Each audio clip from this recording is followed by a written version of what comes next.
Fis-seduta parlamentari ta' l-erba, deputat Laburista Michael Falzon elenka n-nuqqasijiet tal-Ministru Karl Mifsud Bonnici fil-qasam tal-ġustizzja u l-intern.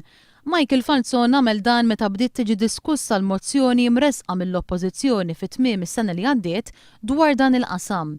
Fit-tmiem l-intervent tiegħu id-deputat Laburista ressa emenda bilan li l-mozzjoni tkun titlob għar-riżenja tal-Ministru Mifsud Bonnici.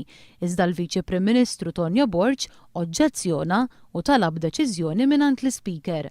Waqt il-Breakfast News fuq One, id-deputat Laburista Owen Bonnici spjega li l-emenda mresqa mill-oppożizzjoni hija emenda illi tista' ssir.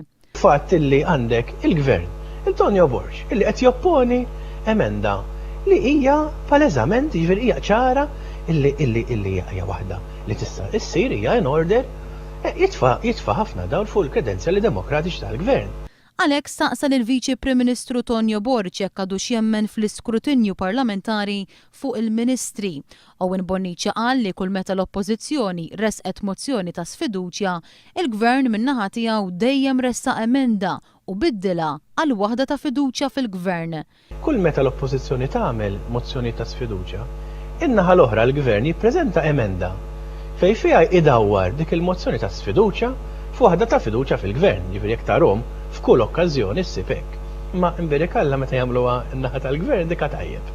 Id-deputat Laburista temm jgħid li l-Parlament għandu jiġi stmat kif jixraqlu fil-waqt li ministru li ma jkunx wettaq xogħlu kif suppost irid jerfa' r-responsabbilta temilu.